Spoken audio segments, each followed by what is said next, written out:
BA तृतीय वर्ष हिंदी के प्रिय छात्रों, मैं आज आपको आधुनिक हिंदी कविता के बारे में सामान्य जानकारी बताते हुए आधुनिकता पर केंद्रित होकर के ये जानना चाहेंगे कि साहित्य के विद्यार्थियों के लिए ये जान लेना ज़रूरी है कि आधुनिक हिंदी कविता जिसे हम पढ़ने जा रहे हैं ये आज की या समसामयिक कविताएं हैं जिसे हम पढ़ेंगे, वर्तमान के बारे में है। इसमें जुड़ा हुआ आधुनिक शब्द क्या अर्थ देता है।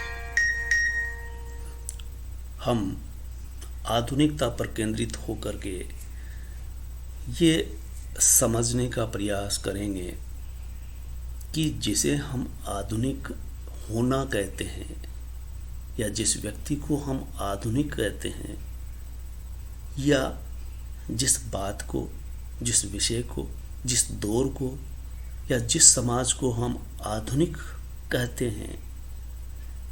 जैसे भारत कुछ समय पहले आधुनिक नहीं कहलाता था, या आज भी बहुत सारे व्यक्ति ऐसे हैं जो आधुनिक नहीं हैं, आधुनिक होने की दौड़ में, प्रयास में या संघर्षरत है। तो चलिए हम देखने का प्रयास करेंगे आधुनिकता क्या है। आधुनिकता को लेकर के कई तरह की परिभाषाएं पढ़ने को मिलेगी, हम भी यहाँ उसकी बात करेंगे। तो हम केंद्रित होते हैं आधुनिकता पर। मानव विकास सरलता से जटिलता की ओर होता है,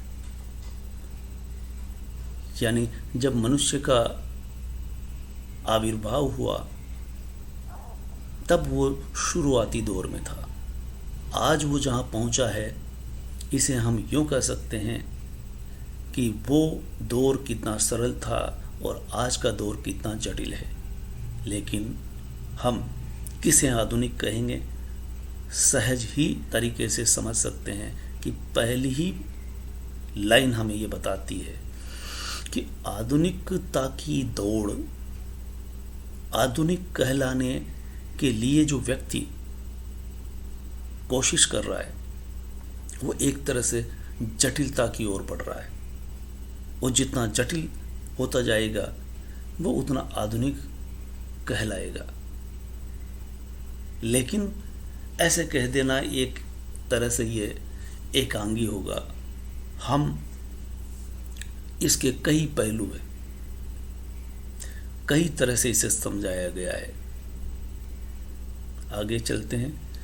मानव संबंधों की अंतःक्रियाओं में बदलाव आने से इसी में आधुनिकता देखी जा सकती है। यानी मानव संबंध एक से दूसरे के संबंध की जो प्रोसेस, प्रक्रिया होती है, अंतःक्रिया होती है, उससे कुछ बदलाव आते हैं और इसी प्रक्रिया में आधुनिकता की ओर बढ़ता है आदमी। धनंजय वर्मा इस ओर इशारा करते हैं कि मानव विकास की संश्लिष्ट और गतिशील प्रक्रिया है। मानव गतिहीन नहीं, जो जितना गतिशील होगा उतना विकास करेगा।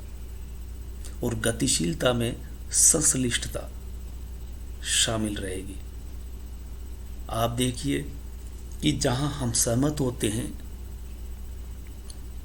किसी से भी, बराबर वाले से, अपने से उम्र में ज़्यादा से, जब भी हम सहमत होते हैं तो उस सहमति में निहित होता है मध्यकालीन बोध। इसलिए कहा है कि सहमति की अपेक्षा असहमति में अधिक उभर कर आती है आधुनिकता। यानी आधुनिकता की प्रक्रिया में असहमति सहमति की तुलना में ज़्यादा श्रेयस्कर है। डॉक्टर नगेंद्र का मानना है विशेष कालावधि का द्योतक है आधुनिकता, यानी काल विशेष यानी समय से जुड़ी हुई है।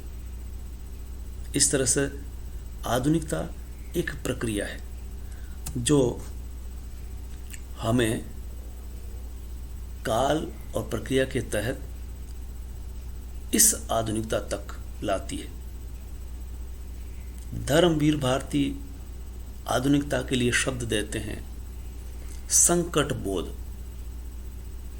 ये यानी आप जब आगे बढ़ेंगे, विकास करेंगे, तो उसमें कई तरह के संकट आएंगे।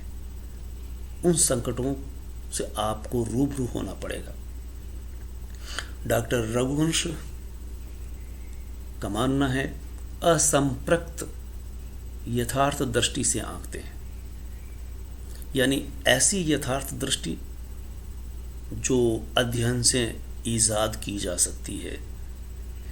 वो यथार्थ दृष्टि ही तब रह सकती है जब असंप्रक्त हो, किसी में लिप्त न हो, किसी की तरफ झुकी हुई ना हो, तब वो आधुनिक होती है। डॉक्टर नामवर सिंह का अपनी परिभाषा जो दी है वो प्रक्रिया को और प्रक्रिया के अलावा मूल्य में खोजते हैं, यानी मूल्य महत्वपूर्ण है, प्रक्रिया भी और मूल्य भी।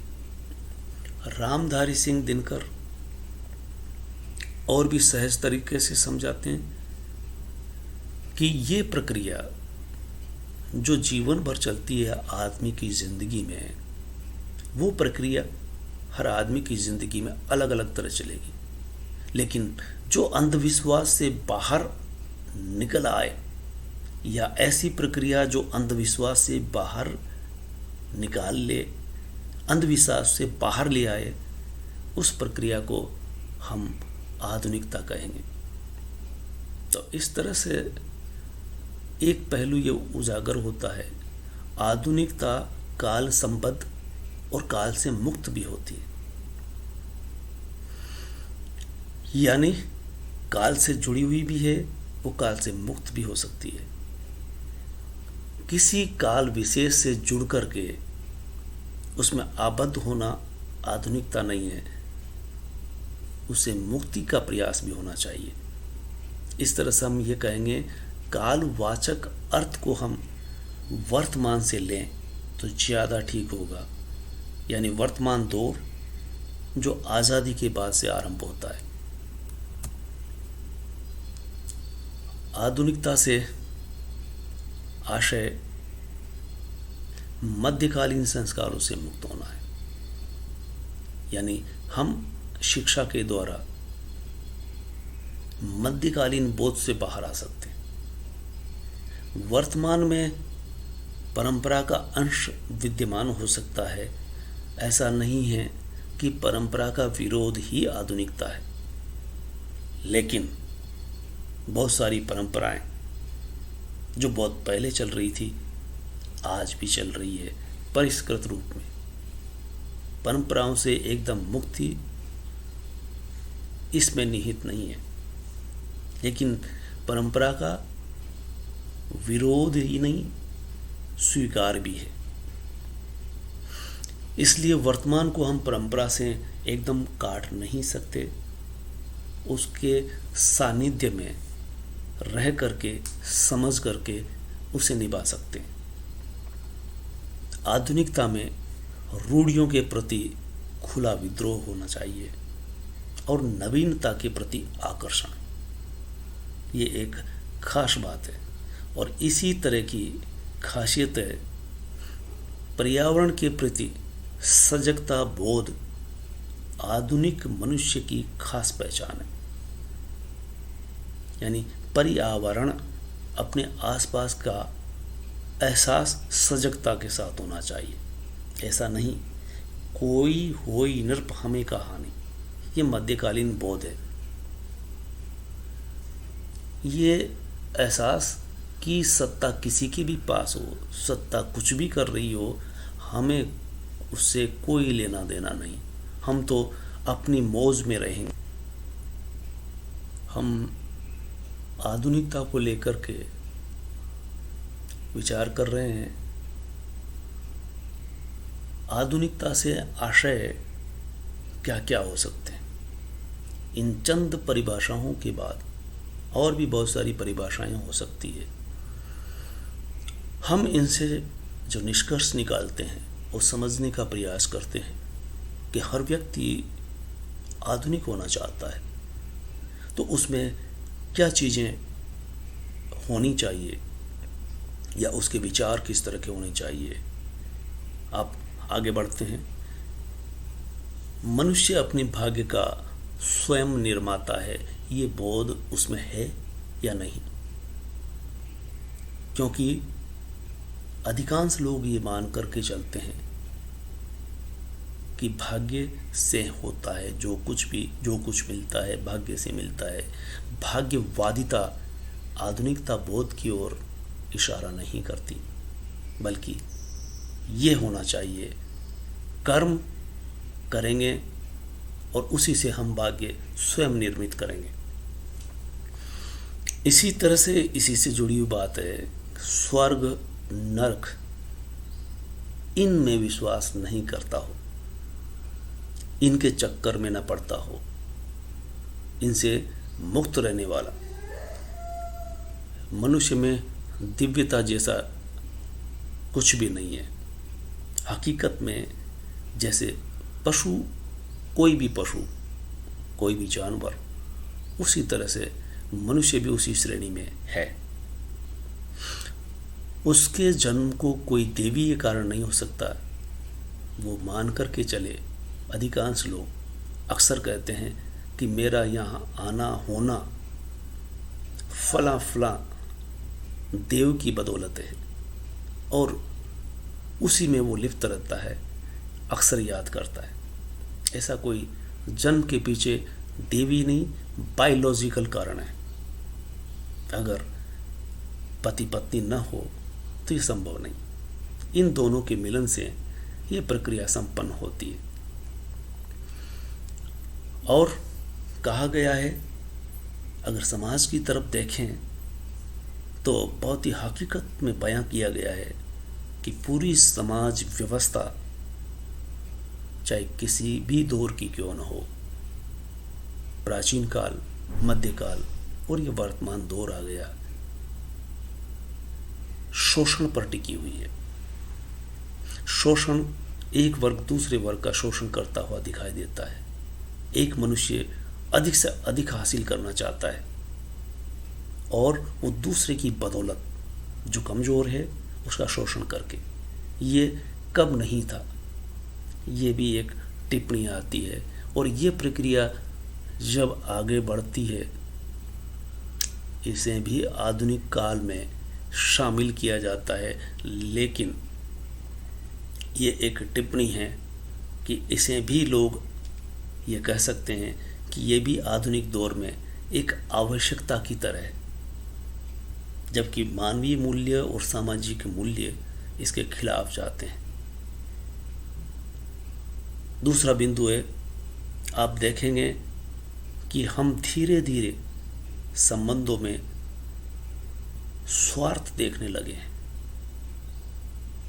या यूं कहें कि जो जो आधुनिक दौर में प्रवेश कर रहे हैं, आधुनिकता की ओर बढ़ रहे हैं, संबंध नितांत स्वार्थ पर आधारित हो चले हैं। स्वार्थ ही सर्वोपरि हो चुका है।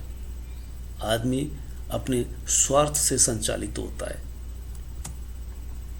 भारतीय और पाश्चात्य चिंतन में अंतर रहा है, लेकिन ये भी पक्का है कि आधुनिक संवेदना पश्चिम की देन कहलाती है। आधुनिकता बोध का प्रवेश पहले पश्चिम में हुआ और वही भारत में लेकर के आते हैं। वैज्ञानिकता, औद्योगिकता और क्रांतियों के बल पर यह आधुनिकता बोध ईजाद होता है। और वहाँ क्या सोचा गया, सबसे पहले हम जो समझते हैं उन पर चोट होती है।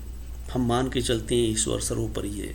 नीत्शे ने अपने विचारों में और ये प्रसारित किया कि ईश्वर जैसा कुछ नहीं होता, बल्कि वो कहता है कि अभी कहीं दिखाई नहीं देता, बल्कि वो मर गया है। ब्रेख्त इसी बात को आगे बढ़ाता है कि मनुष्य मर गया। अब आप ही देखेंगे कि इनके कहने का मतलब होता है मनुष्य मर गया से मतलब मनुष्यता खत्म हो रही है। काफ्का इसी बात को इस तरह से कहेंगे, निकटतम सत्य है। वो अपने लिए कह रहे हैं कि निकटतम सत्य है ऐसी काल कोठरी जिसमें मैं सिर टकरा रहा हूँ, जिसमें न दरवाज़ा है न ही खिड़कियाँ हैं। कामू विद्रोह और प्रतिरोध को स्वीकार करते हैं, यानी आधुनिकता के लिए विद्रोह और प्रतिरोध ये ज़रूरी चीज़ है। जैसे फ्रांस और रूस की क्रांति नहीं हुई होती, कामू जैसा कह रहे हैं, अगर ऐसा नहीं होता, ये संभव होने पर ही हम ये देख पाते हैं कि रूस और फ्रांस की क्रांति क्या विस्तार करती है, व्यक्ति सत्ता का विस्तार होता है। इन क्रांतियों से व्यक्ति में ये भाव आता है कि मैं हूँ और मैं बहुत कुछ हूँ। सामाजिकता की बजाय व्यक्ति स्वतंत्रता, व्यक्ति हर वक्त ये चाहता है कि मैं स्वतंत्र हूँ, स्वतंत्र जीना चाहता हूँ। कई तरह से ही कह सकते हैं कि समाज से, समाज की रूढ़ियों से, कई तरह की बाधाएं हैं, उनसे भी मुक्ति हो और इस तरह से वो स्वतंत्रता से रहना चाहता है। आधुनिकता और समसामयिकता, आधुनिकता समसामयिकता ऐसे शब्द है जो एक दूसरे से प्रेरित होते हैं और प्रेरित करते हैं। समसामयिकता में क्षणानुभूति होती है, यानी क्षण विशेष में या इस दौर में क्या चल रहा है, वो दौर में जो कुछ चल रहा है वो समसामयिकता है। वर्तमान की अनुभूति में ही समसामयिकता निहित होती है। धन्यवाद।